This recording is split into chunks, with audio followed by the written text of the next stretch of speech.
The Selfish Podcast acknowledges the traditional owners of the land and waters that this podcast is recorded on. Everything that we discuss on the Selfish Podcast with Chloe and Steph is for informational purposes only. It's either our own experiences, opinions and insights or our guests. It's not intended to be a substitute for professional medical advice and should not be relied upon as health or personal advice. It's time to prioritise yourself and your well-being. Subscribe now and get ready to put yourself first with the Selfish Podcast. Hey, you beautiful people. Welcome to this next episode of the Selfish Podcast with Chloe and Steph. We are a podcast about putting yourself first.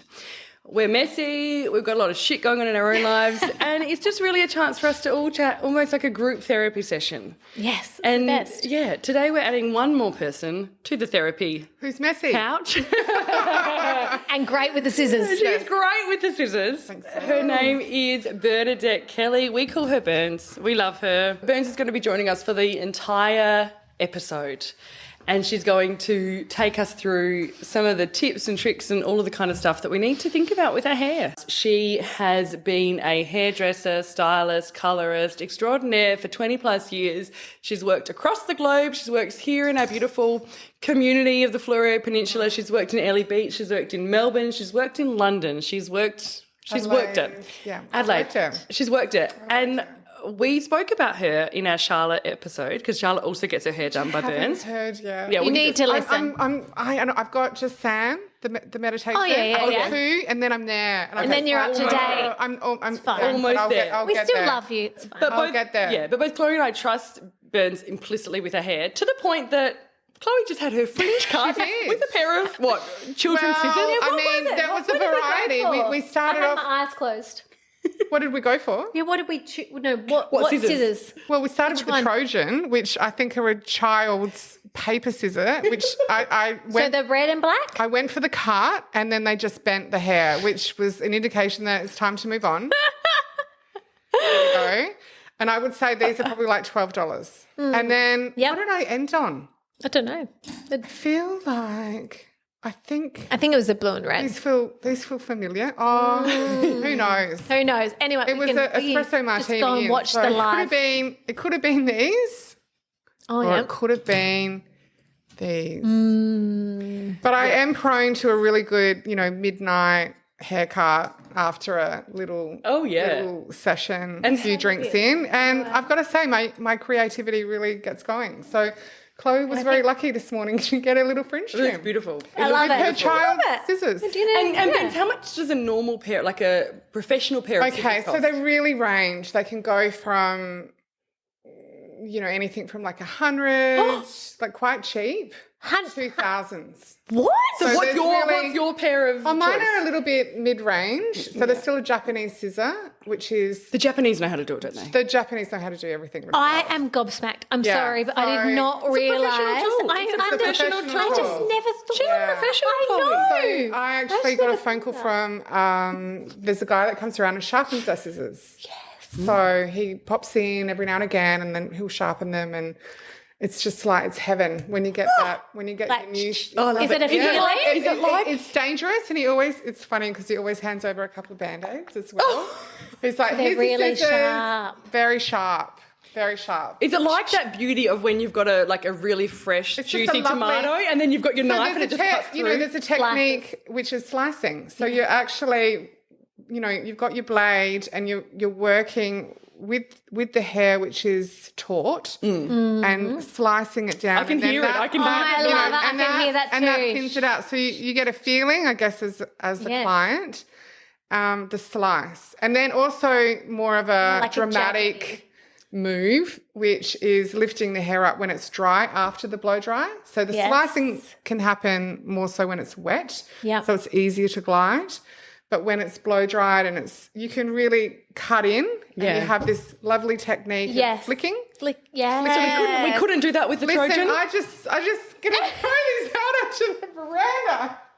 No, we get the Trojans are for, the boys tonight. The Trojans are for the paper. So I don't even know whether the paper's going to work on those. No, sometimes boys, they don't. Hey.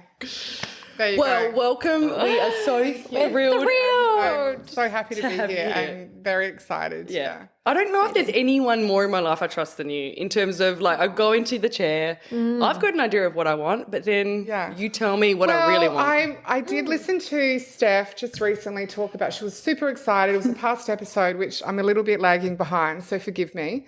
But Steph was talking to Chloe about wanting a bit of a dramatic change and going shorter. And she was so pumped and so ready and just banging on about this new do that she was going into. I think it was that day. It was that day. It was that day, right? And, you know, unbeknownst to me, Steph's come in and I'm going, Steph, I love your hair. Like, you're not cutting it. And I was very adamant that Steph was keeping her mane. And I really, for my own purposes almost, I was like, no, Steph, your hair's gorgeous. I love it. You're beautiful. We're keeping it. We're not ready yet. We haven't done the tutorials yet. And I mean, I always listen to my clients, but I think sometimes when your clients become more on a personal level, which sometimes is inevitable, and you become, you know, you cross over those professional barriers. We've crossed over the barriers. We're well through the barriers. Boundaries and barriers are gone. I was talking more as a friend rather than a professional. So if someone came in as a professional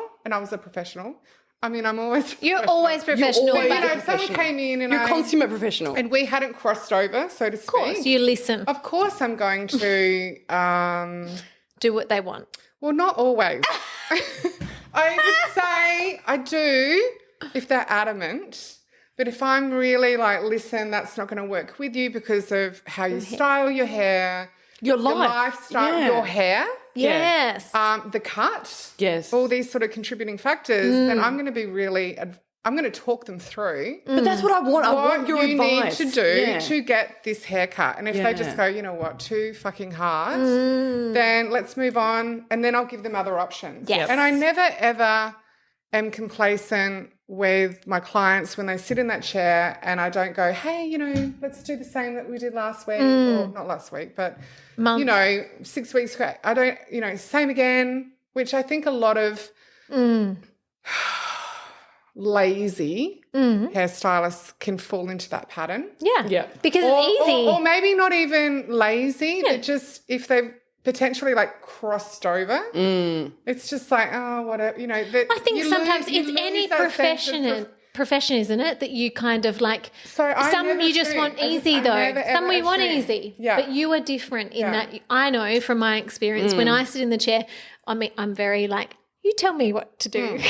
You definitely like to be guided, but I think sometimes you're open to chat, you know, you being I'm like, a little bit spontaneous like today. And unpredictable. Yes. And it's me. Unpredictable. You know, and very I think did the red lip No, I had been thinking about, had actually, maybe it did though, but I had been thinking. I think it's always there if you're going to say something. I agree. Like, that's right. It's your subconscious coming forward to like say, but I think what I was saying about you, Bernie, is that, because I don't want it to be about me, I'm just saying about you, what I love about you is that I can just come and sit in the chair and be like, Berns, this is what I'm thinking. I don't know. I don't have all the ideas or the techniques or whatever. You work it out and you do it. Yeah. And I feel like that's amazing. Is that nice to have that as a colorist, stylist? Yeah, I mean, I think it's funny. It's a mixed bag because I really enjoy, I think sometimes when people are quite like specific. And I like that as well. I like it when they've come in. Pictures. And, do you know, it's just a faster... okay, so I've got to get better at that. It's a faster consultation, basically. It's just faster because it's a visual, and I'm a very visual person. Okay, so bring in your pics. Bring in your pics. Well, Pinterest is get the mags out. If you want to research hair, get off your Google and get on Pinterest. Oh, Pinterest is amazing. It's up to date, it's modern, it's fresh. Any hashtags we should be looking at? I think this is where people also go wrong. They don't know what to put in when they're saying... Can you tell us what to put in? Well, it depends on what you want. But do we have to put the year, like 2024? No. There's no year, but it's like, I think sometimes it's a bit of hairdressing terminology. You know, like give us balayage, you know, brunette. Do you know what I used to call that? Ombre? Belayerage. That's okay. I mean, that's actually a French terminology, the good old balayage. Yeah, I'd love to speak, to sound more French when I say it. Like, that's okay. Terrible That's Australian, okay. I am. We get it. Yep. So it's a really good, I think, platform to research. So even if what are you laughing at? What was it? Belayerage. Belayerage. It's so a bit of bad. layering You guys were with the so colour. kind to me just then. You should have just been like, No, Chloe, we get that it. is We get it. fucked up. You're a speech pathologist. You should know. No, but if you have not, but it's never English. heard anyone You're speak supposed the to be word, I was being You're not phonetic. multilingual. and you're being with phonetic. your, but it pronunciation of other languages. Belayerage? Balayage. So technically you're correct, but it's balayage. Balayage. That's much balayage. nicer. Balayage. Hombre. Okay, sorry. I'd love to hear. I was We laughing. should actually get on to Duolingo. Lingo. Are you talking about Dua Lipa? No, it's a thing about other Duolingo, which is other languages, and you could hear someone say balayage. Yes, It's a free beautiful. app. Anyway, Yeah. whatever. Okay, You're great. talking about It's Moving good to on. know. Dua Moving Lipa on. did that Barbie song. Okay. Yes, well, that's what I love about you, is that you've got the skills. You can also, you look at not just what I'm saying from my mouth, but you're also looking at my face shape, my colouring, Yes. Do you know my what? texture. I think as I'm pointing my sectioning clip to you, I think the thing is to really add in lifestyle. And I think people forget that necessarily. What do you mean by that? Well, are you wanting to style your hair Every day? I'm just going to move that up a little bit. Yes, great. How much time do you want to spend on your hair? Do you want something that's just like wash and wear with a little bit of product, scrunch and go, and we're good? Or do you want to, spend some time to have your hair in this very styled, gorgeous, beautiful way? So, a mum of a million kids isn't going to be able to do that because she's time poor. Yeah. And not necessarily someone who doesn't have children. Maybe they're just, quick out the door with their occupation, and they're not wanting to spend a lot of time on their hair. They're happy to do their face, but not their hair. So I would always choose face over hair. I would choose face over hair. You'd choose face over hair? Yeah. What are your thoughts on that? I think you can, listen, it's hard because when you're having a really shit hair day, you can really just pop a little bit of lippy on and you look pretty okay. Yeah, and you can just Or pin it up you've done your hair and you've just done a little bit of lip. Yeah. Whereas if you've got shit hair and then you've done a lip, you So still this feel is, like you know shit. what? This is interesting. When I got my hair done with you the other day, I was wearing no makeup at all, but I had cools that evening, and I just put a bit of a lip on. And everyone was like, Steph, what have you done? Yeah, you look fresh. You look True. Maybe I need to go hair over face. Yeah. Yeah, maybe we need to swap it around. Because your hair is just... So Why is your hair so important? I mean, I think... Why is your hair so important? I think you don't realise the importance of your hair until you've had a really bad haircut. Yeah, until you're walking around with something that you don't like. Yeah. Which I'm sort of thinking a lot of people have had, how it makes you feel. You're not put together. It plays on your confidence.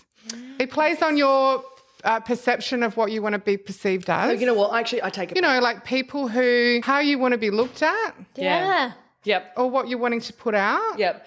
It's huge. It's huge. And like I said, I think unless you have a shit do, it doesn't register. I just think, because it's something that I think is a little bit taken for granted. Yeah. Also, I think personally, the reason I said face is because I've had my rosacea stuff. Can I just say something? I noticed when I saw you this morning, because I haven't seen you for a hot minute, that your face is looking amazing. I agree. Thank you. But now my face doesn't need much because I've dealt with that. But because I've been dealing with the rosacea issue, I couldn't leave the house without 3 layers of foundation on. So, but interesting. So yesterday when I was getting my medi-pedi, before that I had an important meeting in town in person, and what did I do? I had really bad hair. It was back, and I said, "Oh my God, Hugh, I don't have time to wash it." And he's like, "Yes, you do. Just go in and do it." And I chose that over doing my makeup. I did my makeup in the car when I was driving at Red Stops. And do you think it's because... But I did my hair first because my hair was more important to me at there that you go. point. I prioritised And probably because your skin's looking beautiful. Yeah. Right? Yes. So it's exactly. what was... right? Exactly. And I thought I can't go with like a slicked back, like sweaty ponytail. I don't know. I mean, slicked back. No, but he wasn't like slick. No, but he very in right now. It wasn't slicked back in a sexy way. It was slicked back in a messy, like just woken up, haven't washed my hair for a week, like sweaty from the gym, like all sorts of not what we want. Yes. Right? Can I ask, on just while we're on the slicked back, how do we perfect that look? Because I feel like, yes, it looks amazing, but I feel like I fuck it up a lot. So how do we what are you doing do to make it think like? I don't know, just put a bit of water on there. I think you need a clean part. Yes, okay. You don't need some sort of like you want and then I'm straight, tucking it. Straight. You want to try and get a straight middle part, and then I would say slick it with a bit of product on that middle section. The middle. Okay. So whether you then have more of a textured dry look tucked around on the ends and then have that a little bit messy. Yes. Rather than all slicked like an oil. And what if you had long hair? I'd wear it up. Yes. So I don't think like a middle part slicked and then down and dry is a good look. I would say So you do a pony. Yeah, pony. So no flyaways. Yes. And slicked, or roll it all up into sort of a bun. Beautiful. Like quite not a textural bun, but something that's a delicious bun. A smooth bun. Almost like not a wet bun, but like it's the same as what's going on the top. Like there's no flyaways. So put the same sort of product on the ends. Yep. And then roll it and wrap it in. Would you ever do like a night of teaching us this stuff? Yeah, it's funny because I think a lot of mums don't know how to braid. I have a lot of mummies come in with their girls, and I'm talking about, like our hair, not no, that's okay. But I've always thought about doing. Freddie would look great with some braids. His hair's long enough. My God, his hair is so long. I love his little hair, his little lockies. So I've thought about teaching. I think that's a great idea. But I tend to wrap that into what I do with my clients anyway. Yeah. So when I finish someone's hair, I will always show them the product that I'm using, something that they can do at home, whether it's, have you got some straighteners? Do you know how to use them? If they say no, I'll teach them. And it's, it's a bit of a hot mess, especially. A lot of the times I've got to reach over and we're touching hands. And a bit awkward. Dude, it's a little, but I want to teach them. I don't want to just do something that I can do and then they can't do it. I want to give them a little bit of tools that shows them, like, even if it's something that they're finding really hard to do, I'll go, you know what, go and get some Velcro rollers. Yeah, you can do that. So we've got some here. So I did bring some. And at the moment, this whole... So talk to us about Velcro. Like, when would we use these? Long hair only? Okay, you can your hair as well. Really? You can get them all different sizes. You can do them, all different sizes. Okay. So if you're really struggling with price line I was in Kmart the other day and I tried to find them, they didn't have them. Okay. But anyway, I'm sure you can find them other places. Maybe we can research and put a little link up. But it's something you dry, you blast your hair. What's important is about prepping the hair and putting product in, because it doesn't matter. If you do not have product in your hair, ladies, things will just fall. There's no setting. There's no grit. There's just natural, soft hair that will then fall flat. So what do we... Okay, so we have wet hair. Yes. Then what do we put in? Well, I would always use some sort of spray or spritz, like a thickening. Yeah, we've got the good old... So no, that's a finishing product. Finishing, okay. So I'm a Kevin Murphy... We'll put all the... That's okay. So I'm a Kevin Murphy rep. Yes. So I why do we love Kevin Murphy? My next career, Kevin Murphy. Kevin is amazing. Kevin is also Australian. Yes, so I love him. Big Kev. We love his product. Big Kev, yep. Yeah. He's Australian. He uses lots of natural ingredients and oils and all the yummy things. So I like to use, he's got a wonderful blow dry range. He's got Everlift, Ever Smooth. Do we need both of them if we're blow drying? No, it's like one or the other. Like you can do. So as a short or long hair, would you say like one over the other? It's funny though, because I mean, Everlift is what you would probably, you put in the root. So it's giving you a lovely root lift. Did you do that in mine? I did. And you did it in, so both. I think I did both. Yes, I did both. You did both. So sometimes when people's hair is compromised on the ends, and that's either from colouring. Mine's you know, probably they're very, Is mine they're very much compromised? blonde. Listen, I mean, you could do with a bit of a I treatment. was going to say, I think it's compromised. But we've done a We're bit of. happy to take the real talk. done here. a- Chloe's, mean- I don't think is compromised. But Chloe's always, she's not growing. Yeah. So I when- don't take compromised as a, No. I don't take So that as an insult. I take that as a badge of honour. When you were growing your hair, obviously the hair ends of it. keeps on coming down and down and down and it down. becomes more. And so the hair that you're working, It's more just it's older. always- Older it's older hair, hair, and yeah. so it's got I'd never thought more about time in the that. water with having heat and external So it is more environmental compromised. issues and hair, you know, all these things. Whereas short hair, it's just chop chop. It's It's aged. always getting this It's aged lovely hair. freshen up, and Yeah. it's not as old. I've never There you ever go. thought of it like that. Like that, yeah. Yeah. Wow. It's like if you grow your nails, the long bits are old, right? So Yeah, the they're hair. Because compromised. your hair and nails are the same thing, aren't they? With longer Keratin. hair, stay on board with your treatments. It's super important. What's the treatment? Like, what does that mean? Well, I'm using. So am I supposed to be doing treatments at home? In home treatment. There's No rules. absolutely no harm in doing treatments at home, and I do recommend my longer hair ladies. Because I've only just joined this club. Well, yeah. Yeah. Well, so what kind? So should I buy a So I mean, it depends on. Okay, so if it's a natural color, or perhaps No. it's not. What do you mean by licensed, natural colour? Like as in Nothing we've got. You know, you're We're fucked. nothing you've got, ladies. We are not natural, okay? I'm your naturally brown. What's actually, Chloe? You're almost. You've got a few getting little bits. With You've my got a grey. little bit of your Yeah. beautiful foils that are Yes. still You there. need to learn French with his haircut, by the way. Probably. What was that? Oui, I was oui. saying Chloe needs to learn French with his haircut. I'm going to learn it. Duolingo. I think free app. I Get think on I just board. need to drink French can champagne, all- guys. Hey, I think next that's time we happy. meet, Happy hopefully with me. another Let's year, just we do can that. be in French. Bilingual.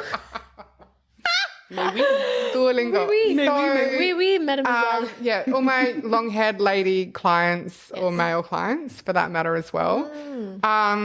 Get on board. Whether it's just hydration. So hydration is just more. Don't look too You know, close. it's just beautiful moisture. But needs the if you're hydration. adding blonde and highlights into your hair, you really want to keep it strong. So you're about the reconstruction of your hair and adding in your protein to rebuild what is compromised and what's damaged. So the K18, which has been probably on the market for.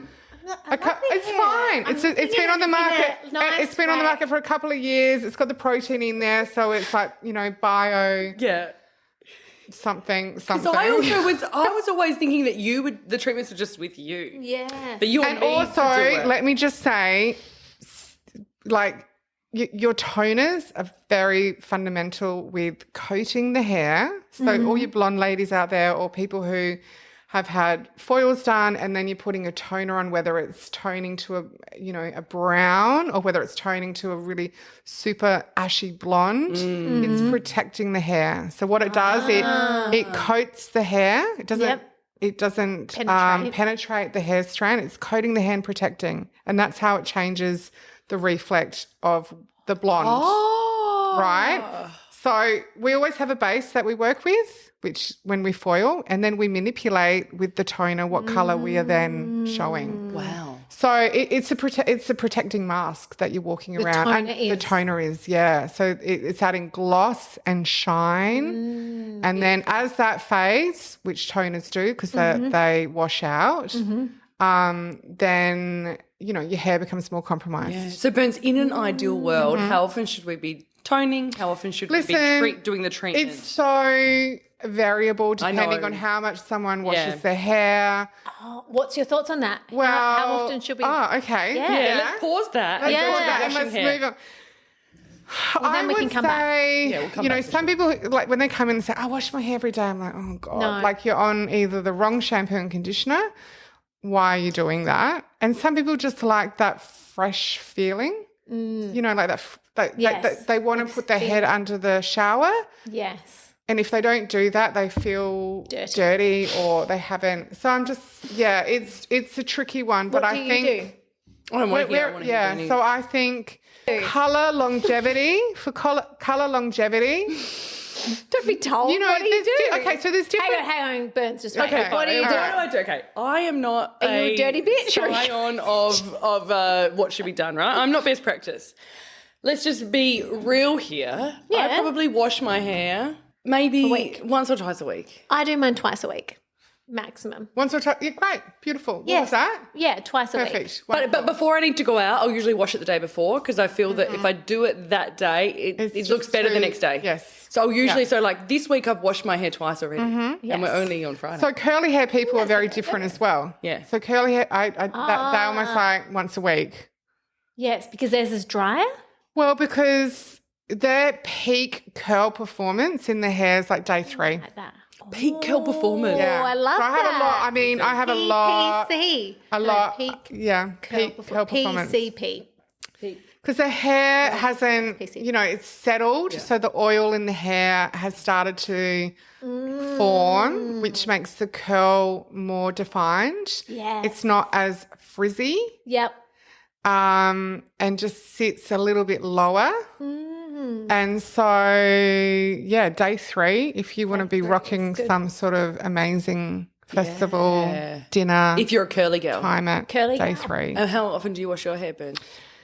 So it also depends on the hair type. So if you've got fine hair, then it's probably, maybe day 3. Okay. I'm like day 3. So when I was working in an in-person office, I would do every second day.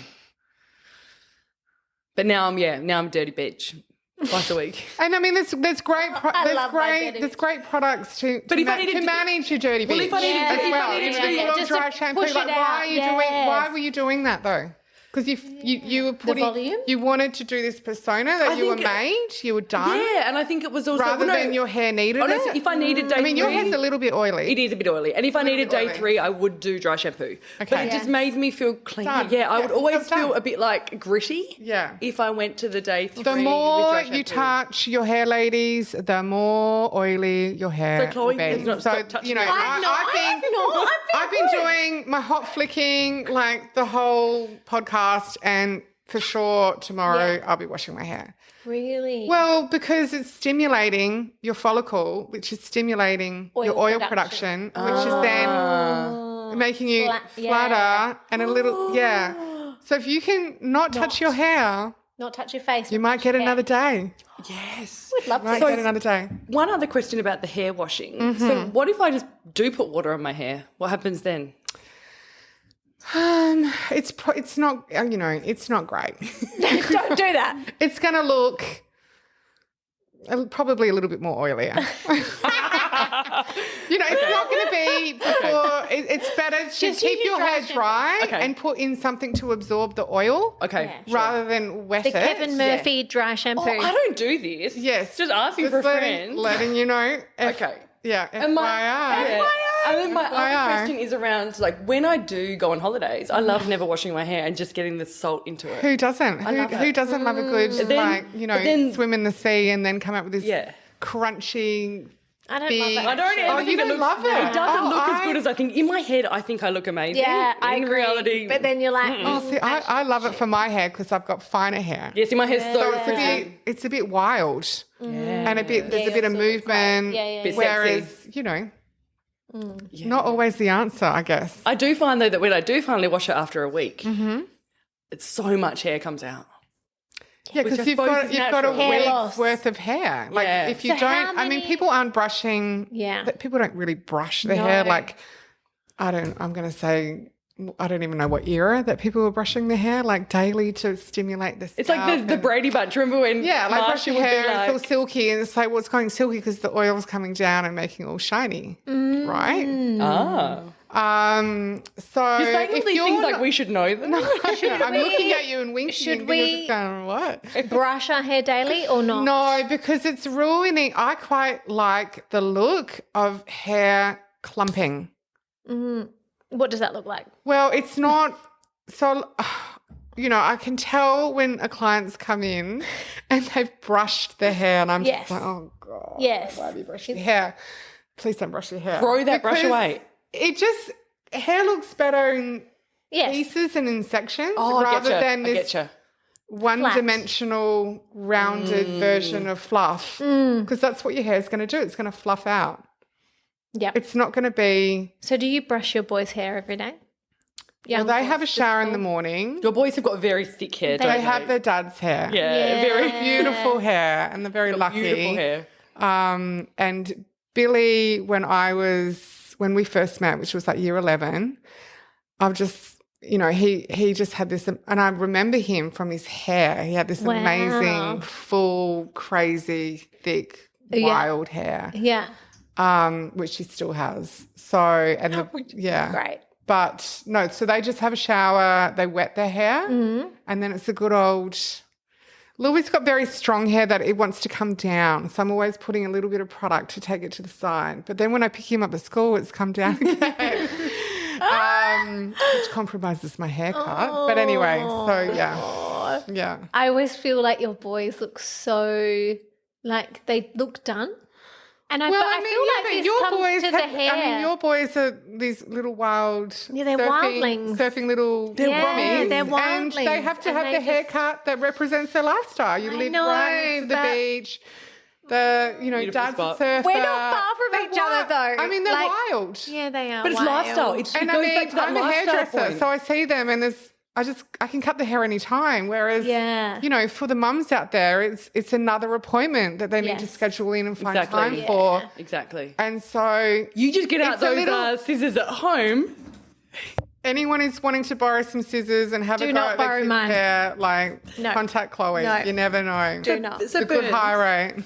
Berns, what do you identify as? Do you identify as like a hairdresser, a hairstylist? Like what should we refer to as? Because I feel like you're so I think I am.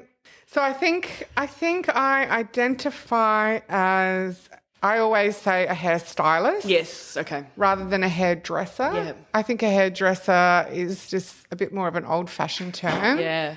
And I like to style people's hair to fit with them. Yep.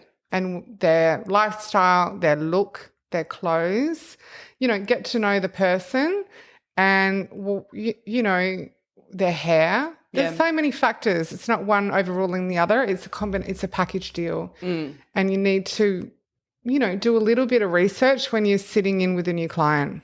You can't just go, oh, she's got fine hair and she wants a shorter haircut. Like it's not like that. Yeah. It's really so many things. Yeah. So a good hairstylist, I feel, is so much about the consultation. Yes.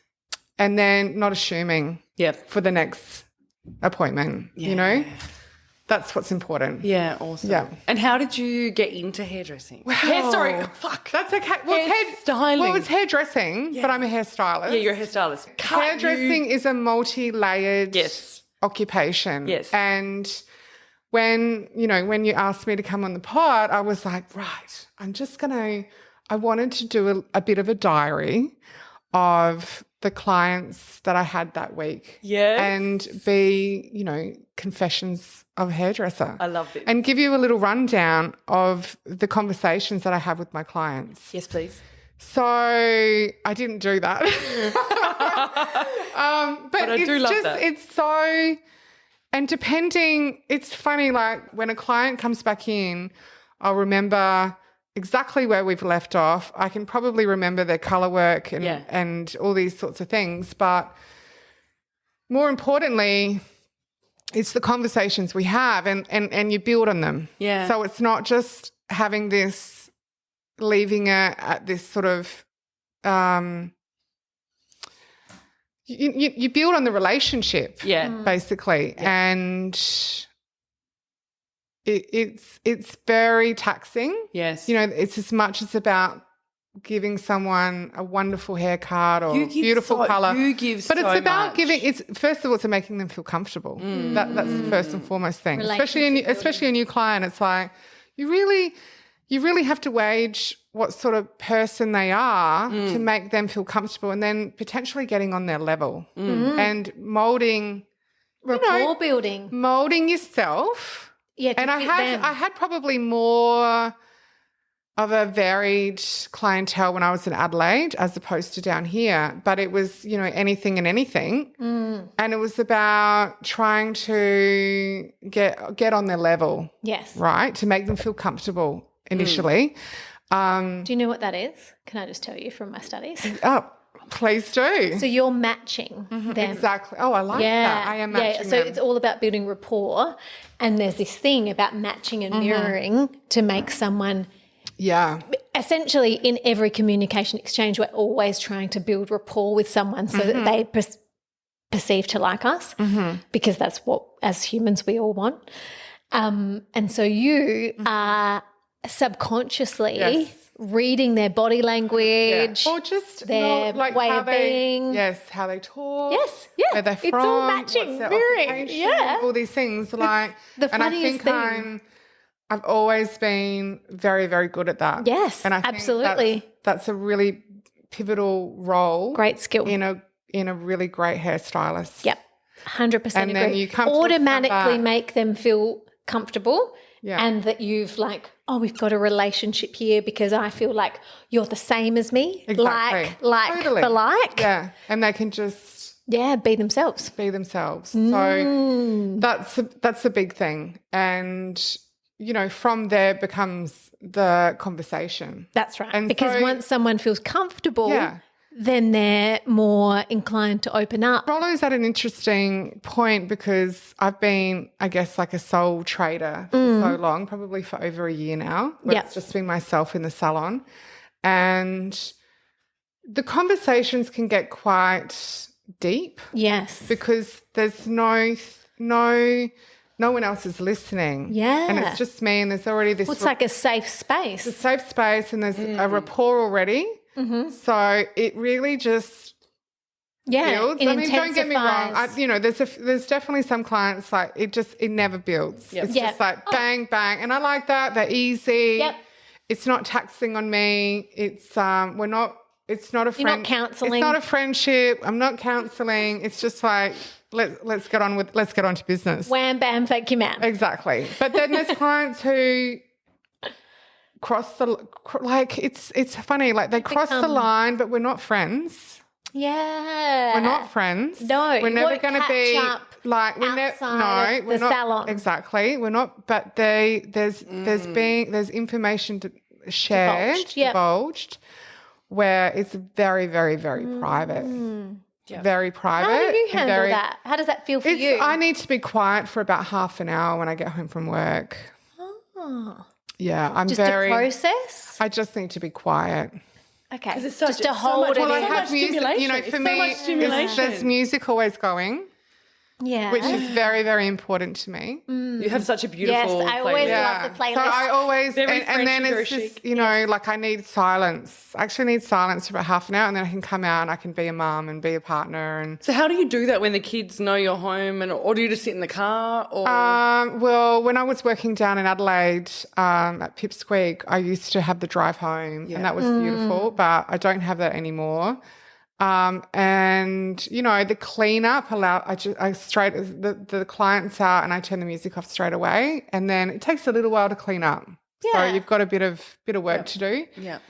And then I get home and usually the boys are just like chilling out themselves. So I have that quiet time before I need to get on board and do dinner or, that sort of thing. So it's just nice to be silent.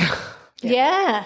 To have a moment. Because I've just been non-stop talking. Or listening. And I do get exhausted. With so much energy, because not only is it your professional energy, and I feel like I give a lot, like I don't. I feel like you're an active listener, Berns. I appreciate that. And I do, and it's not, I feel it's energy. It's bizarre because I'm not doing it because it's my job. I'm doing it because it's my personality. I'm genuine I actually am listening to you, and the advice that I'm giving, if it's advice or just the interaction that's happening, is just me as a person. Yeah. Not as your hairstylist and I have to do this and you're paying me. No, yeah. So, and I think that's part of why I've also been quite successful. Yes. It's a genuine interaction. Yeah. And I think, the people that I don't connect with will fall off. Yep. Yep. So how long have you been seeing Berns for? What's your origin story? Yeah, no. Chloe's been with me for a while. Since the start. Chloe, you know, through, I guess, the inconvenience of the rebook or your busy lifestyle, you've seen other stylists in the salon. Not because I wanted to. No, but because it was a convenience. Or just because I'm pretty flexible. Yeah. I'm, you know, I've always known, I've always trusted Berns at Rollo to put my best interests at heart, to be like, yep, you'll be fine going to see da-da-da-da-da. I mean, yeah, cool, no worries. So I've been flexible in that. Yeah. And so we've always had a really great booking system where what we do is then we put down its information when every time someone has a colour work done, it goes into a bit of everyone knows. Like when you come back, you know what I previously Chloe's had this done. Yep. That's the recipe. Yeah, she's if like, you like I love that colour. Like, can we do it the same? I'm not usually like I mean, that, you know, sometimes it does change a bit because your hair's changed. Yeah. It's not always cut and paste. No, absolutely not. So I feel like you were my first stylist to come down to from moving from Adelaide. Oh, wow. So how long has that been? Really? Yeah. And how did you find Berns? I just loved the space. Beautiful space. Yeah, such a beautiful space. And I was saying, I don't even remember. Yeah, I remember where I went in Adelaide, but I can't remember. And I think when I first opened, there was a huge part of my clientele which were moving to Adelaide to get their hair done. Yeah, that's right. Because I feel like I was offering a different service. Yes. And there wasn't that competition down here. No. So I was quite exclusive and you'd come from Adelaide as well. I'd come from Adelaide. It was a different space. Yes. And for me, that's very important. Beautiful space. Luxurious. And also the colours that I was using and the range that I was offering for retail. So it matched the Adelaide, above, it was know. Yeah. So I feel like the clients that were, you know, it's like spending a whole day to get your hair done. Yeah. They'll go down, get a colour and a cut, and then they've got to drive back. And it's like a whole day out of their life, especially if they're busy, that they could just spend maybe a morning, you know, half a day with me and then get on with their life here. So I had a lot of clients that tapped into Rollo for those reasons. Yeah. Because I think I started seeing you about 4 years ago. I remember you when you first came in. 4 years ago. You were like Singapore haircut. You were Singapore blonde and tan. And you were like really tan. Yeah, I can even share the first haircut Steph had done because I think I've got on my page. No, because we cut it short. We did cut it short. It looked so hot. It was like this really textured. You had quite sort of little long bits here and there. It was like really textured. It was great. Actually. I've got photos of that too. Yeah, it was a good cut. It was a great cut. Yeah, because that was short and I was quite blonde. Blonde. Yeah, caramel and blonde. Yeah, you were quite. Yeah. And then I was growing my hair was just growing so fast when I was pregnant with Arthur. And I think you were one of the first people that we saw after we lost Arthur. I remember. I don't a lot of that time is super fuzzy. Like it's really interesting. I got my brows tattooed a few months after Arthur passed, and I've recontacted her to get it redone. And the level of detail she knows about my life, like I honestly don't remember anything. Yeah. I was there for like 4 hours. I don't remember much. It's so blurry. Anyway, I remember.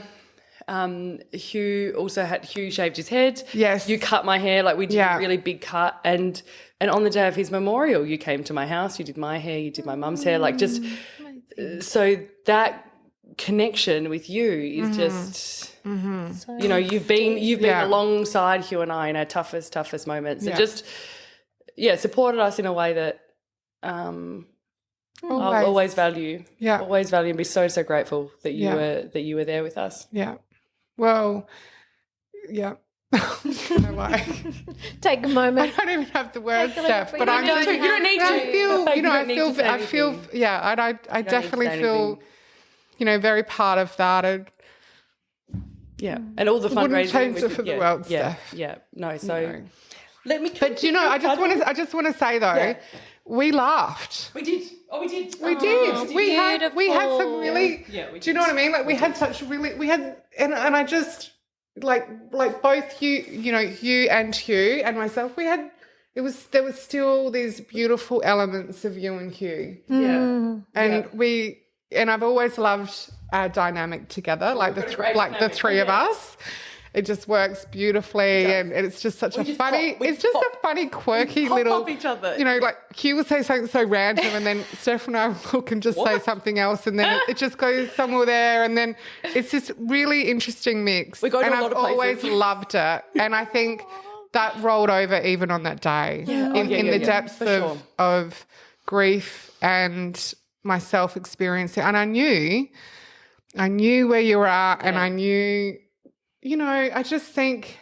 And we talked a lot about our own grief journey. Yeah. So I just think that shared thing, I don't know, it was okay, and I was very open to sharing that space with you both. Yeah, and you felt comfortable. Like when a lot of people did. It's not even comfortable. You felt safe. Well, I just felt... You were safe. Yeah, it's okay, you know, and I think...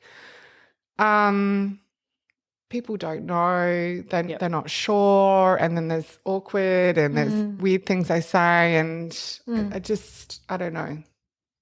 You have to not judge that. Mm-hmm. You know, you just have to go, they don't know. It's just not. It's just not something experienced for them. You will do that. You will do that initially. Like, how dare they? What are they saying? And all those things. But then I think it's a journey of... everyone's just trying their best. Everyone's doing their best. Everyone's just... Yeah, it's a journey of not forgiveness, but just an acknowledgement of... It's acceptance. Can I say from an outsider's perspective, what I'm observing is that for you, Bernie, is that you're a great space holder. Oh, for sure. I appreciate that. Yeah, I think that's a beautiful way of putting it, and I would never have eloquently said it so well. And I think that sometimes I'm a good listener as well, and I think that just like watching you two embrace and knowing the friendship and the beautiful connection that you both hold together is really something that is just so special. And also, though, I would like to acknowledge you, Bernie, because I think that from your years of experience of being a stylist, you, in a sense, have learnt or have this innate ability to space hold that you maybe haven't recognised prior to this moment of being a space holder, because sometimes people think of it as like a healing kind of like spiritual kind of like woo-woo space. But I think that is what we've witnessed here, is that you have this innate ability to be like, you know what, yes, I might not know exactly what to say right now. I might not know how to, do all these things. However, I can still just be and listen and accept that, as you said, like no judgment. And I think that's a massive part of it, is just to be open to whatever is experienced in this moment. It's a funny thing because, I mean, there's not too many occupations where there's touch involved. No. And then, you bring in the fact that there's a mirror.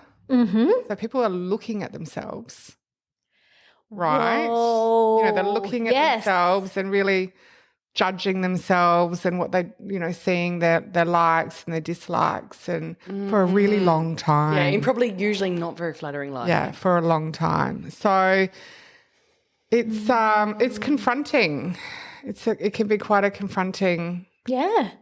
And something that's so unconscious that you don't actually really realise it until we've brought it to this surface. No, now, you don't. We've said that you're looking at yourself. But, then you bring in them. I'm actually in their space. You are. So I'm in their, I'm very close to them, and then I'm touching them. I'm touching their head. Giving massages. I'm doing a massage. And can I add one more thing in there? You've also got the cloak on, the hairdresser cloak. So you're almost anonymised. You're also almost like what you were wearing. I love taking that cloak off, by the way. Yeah. It's a real big thing for me. So you've cloaked them as well. So it's almost that like, not like anonymity, but almost like you're stripping back that other layer. Yeah, well, it's the distraction. Yeah. It's the distraction of their clothes or their print, or whether I've just got their little tootsies. Yeah, like whether they're big and overweight or whether they're tiny. It's all of a sudden it's just, we're all the same. It's just your face. It's just your face. It's just your neck up. So it's just such a dissection of very layered psychology. 100%. And Wow. You know, I'll never forget, I was doing my apprenticeship. I did my apprenticeship at Hair Machine, machine. And, you know, you start off as doing all the shampoo and at the basins. And I will never forget this woman talking about the loss of, I think it was her husband who had passed from cancer. And she was a middle-aged woman. I was really young, like I was a teenager, like 19. And, you know, it was such a, because I'm touching her and I'm releasing something from, you know, I'm releasing her, and she's in this state, probably didn't happen that long ago. So she's just really raw and vulnerable, and you're taking on her energy. And, you know, like I'm 19. Yeah. I'm 19. And this has stuck with you though. Yeah, it has which is stuck. quite amazing. I really, really remember it. And I just remember how I had to learn very quickly how to make her feel okay. You know, I had to make her feel okay in that moment. Yeah, that's a lot. Also, and I don't really remember the conversation, but just giving empathy. Well, not empathy, sorry, sympathy and compassion. And because she probably didn't even need anything to be said. But also, Bern, you might have needed to then. But it's just such a personal space, you know, what I hold. And I think it opens up a lot of people. Like in massage, you might have a little chitty chatty for 5-10 minutes and then it's zone out, head down, let's go. But when you're dealing with people's vanities and how they want to be perceived, and, you know, this other layer that's involved with hair. It's deeply personal. It's very deep. It really is. Deeply personal. Yeah, it is. And Bern, thinking about that that woman that you were treating, you might have been the first touch that she had. Possibly, and then it gets released and then it's open and let's go. Yeah, for sure. That's amazing. And I think, you know, I would love, like, later on I want to get into the question about how you look after yourself and how you care for yourself. But before we do that, a question I asked about an hour ago is we digressed. So how you got into hairstyling and hairdressing. So what inspired you? Was it Billy's hair when you saw him when he was 17? Possibly. I needed to get anyway, that's another story. But I was going to go into podcast. That's a separate podcast. That's the sealed section. The question, the sealed section, yeah. So I lived in a really small town and I was just itchy to get out. So I moved to Adelaide and I started art school, which I loved, being a creative, which I think, you know, hairdressing is still that extension of. Absolutely. And then I don't know, it was a private art school. It was very expensive, all those oil colours and pastel oils. And it was just take my money. And I was living with a friend and her mum in St. Peter's, and I just was a little overwhelmed with what that career could hold once I'd finished that diploma. And so I went for randomly went for a couple of jobs. One was at Paisley Park on Unley Road. It was this gorgeous little boutique salon. And the other one was a Hair Machine, which is at Teacher Plaza. Yes. And I got both jobs. Oh. And for some reason, I chose Hair Machine, probably being a bigger salon. Yep. And that was it. Yeah. And it was just, you know, it's funny. Like, I think when you're young, it's just, you know, you wake up and it's like 20 years later, you're like, oh my God, I've done this career and this reflection, and, you know, I don't know. I mean, I obviously loved it and still do love it. And it's a great occupation that's taken me around the world and been able to travel. And I've had a couple of little hiatus occupations on the side in between. But I've always come back to it. Yeah. Whether it's like easy and coming home, and I've had a little dabble and here and there, but that's how I got into it. Yeah. And worked in some amazing spaces in Melbourne. Like, my first port was in Ackland Street, which is this eclectic, Ackland Street, crazy. And then I moved to Carlisle Street, which was a really big Jewish community, so lots of women in wigs because they wear their wigs. Yes. And then I lived in the city of Melbourne on King Street and Little Lonsdale in this little warehouse. And so I worked in Flinders Lane, and that was just all very business and, so I loved it. And would travel with her, which being single and fancy free. And then, lived in London for a bit and worked for a big sort of chain over there as well. So, really cool. And then little old Port Elliot along the way. Yeah, and so what's happening? So you've had big some news. change. We've had Rollo's had some big news. So I have sold the business, and I'm fortunate enough. Thank you. Thank you. Yeah. And it was more of a decision, I think, for my family to focus on less stress and to be able to sort of take off and have these big holidays, which we're going to be doing for a few years, and not have that financial burden over my head to keep this salon running. It's sold, and I'm fortunate enough that the new owner, Annette, is wanting me to stay on board so I can still service my clients.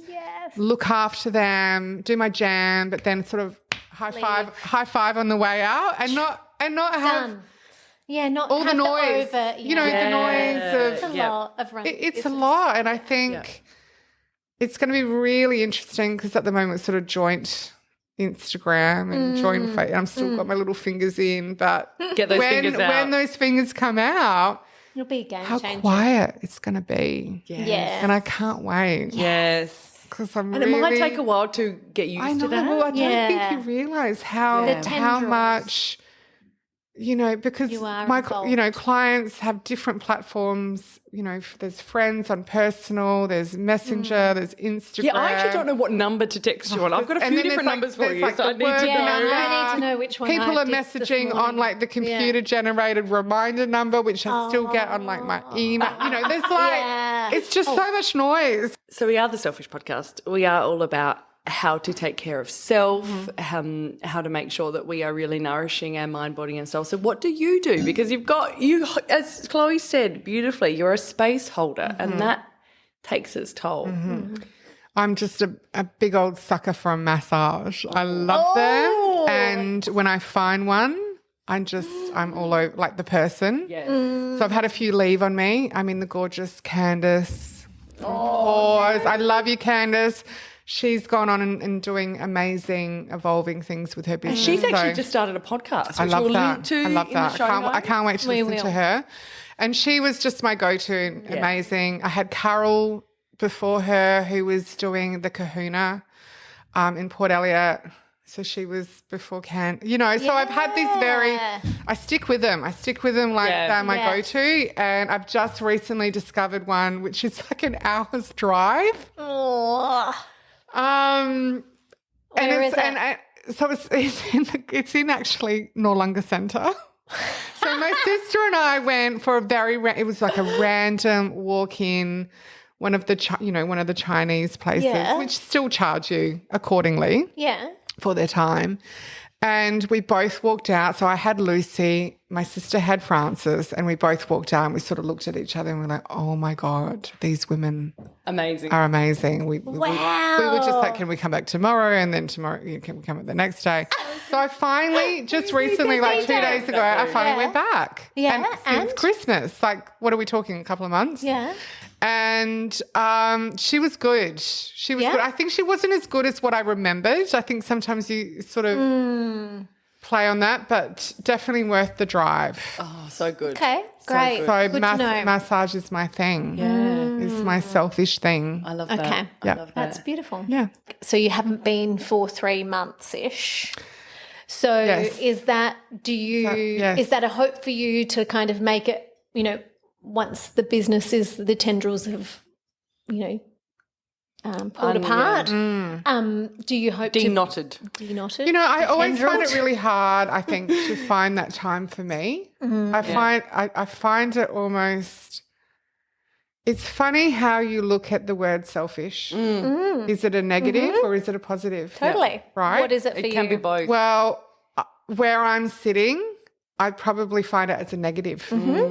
okay, which I probably need to flip it. Because if I'm being selfish, I'm putting all those other, like my children, my partner, his business, secondary, and it gives me guilt. Mm-hmm. I get guilt around that. And I probably shouldn't, but I do. And maybe a lot of women experience that as well. I think we're programmed. Yeah, I don't know. But I mean, I should probably take that time more. Yes, because the thing is, it's just difficult. But if you're not well, and whether that be mind, body, soul, you can't look after anyone else. Absolutely. Right? So it depends on where that sits, that word. Yeah. Yeah. And I think it's probably got different meanings at different times and spaces in your life. Mm-hmm. I think that's why we chose it too. Yeah, because it is a polarizing word. It's controversial. It makes you think a bit more deeply about what it means for you. Yeah. And I think often, yes, exactly like you, Berns, is that it does have a negative connotation. Yeah. However, there's a want. What is the dictionary meaning of it? Have you girls looked it up? Ooh. I probably did. It's probably negative. It'd be interesting. It would be very interesting to read. I think our whole thing is changing the trajectory of the word. Yes. Okay. Is our want to change? Well, that's my want. Yeah, no, me too. Yeah. Is to kind of be like, well, no, it's important for us to be selfish because then we fill up our own cup in order to give on to others. Yes. And so it's that. But I'm thinking 99% of other people would think in a negative connotation like you do. Yeah. So you're definitely not alone. Yeah, and that's what we sort of say when we talk about the Selfish podcast. We want to sort of change that. Shake it up. Selfish is not a dirty word. Like to its extreme, yes, it is not good. And but if we don't have any of it, then that's also very bad. Yeah, and I love a good reality TV show. As you know, Steph, I'm all about the housewives. Yes. Yeah. I'm looking forward to the reunion. Oh, Beverly Hills? I am. Yeah, me too. Are they selfish? Are the housewives selfish? It's just, they do take care of self. It's just, well, they don't do it. They don't seem to do much, but be selfish, don't you think? Yeah, so that's their whole it's nice way of viewing being. other people being selfish. Is that their way of being? It's a shtick, yeah. But that's what the show's about. Like, and they show that part of themselves more than other parts. It's funny. Sometimes I have these reality checks. I'm like, oh my God, all I'm watching is these women argue and carry on. And then they team up with like these, either it's like a holiday or like a lunch or a dinner. And there's always like this, because they're all alpha women. Generally, 80% of them. 80%. There's a few that just like blow out on occasion, but generally they're just like, it's chaos. It's pure chaos. It's pure chaos. So what do you mean? They have like blow-ups and then they come together for a lunch? They just have such strong opinions. And someone's pissed someone off. And they'll say I'll give you some homework. I'll give you some of the best seasons and the best. They're privileged women living in Beverly Hills and their lives are just so, how would you put it? Just. They're in a different world. Easy? No, they're not easy. No. I mean, they still have They still have life like we all do. But they still have feelings. They still have all the things that we, humans it's just, experience. They've just got wealth. They just have a lot of wealth. They have a lot of wealth, which then can change. Well, it shifts their perspective. Well, it changes their lifestyle. Yeah. But they still have the same shit. Yeah. It's just in a more glamorized, maybe heightened but is arena. That for the show?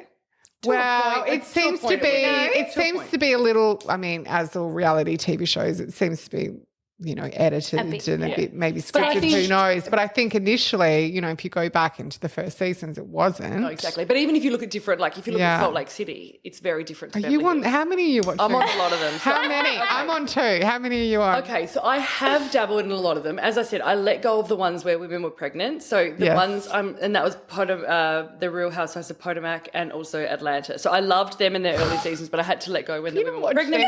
So New York, Beverly Hills. Miami, so I'm on season 6. Lake City. I haven't got on that for a little bit. When do you watch it? This is why Orange Billy County. comes in. I'm sitting in my bed. I've got my laptop on. Okay. He looks at me and goes, "Do you want to watch a movie or do you want to watch something together?" This is like a rare occasion. he's not down in the kitchen cooking. And I just look at him and he goes, okay then. And then off he goes. And then I'm just like. Great way to decompress. But also I'm on and then I'm off. I've got a new show for you, The Traitors.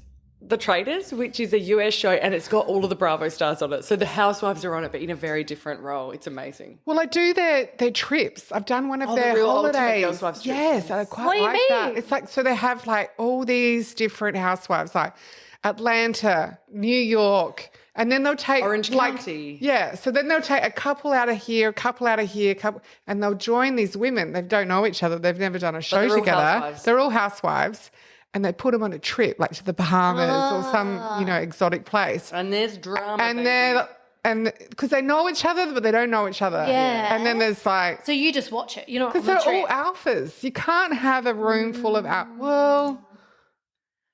There's fireworks. There's just fireworks. Yeah. Well, I think we do it. I think we let Chloe. I'll give her some text to read. I'll give her some. I'm just surprised you haven't got her on board yet. Berns is like, where can we find you? How do we get on board the Berns train? So I am currently at Rollo, which is soon to make a little name change, which will be very exciting. Mm-hmm.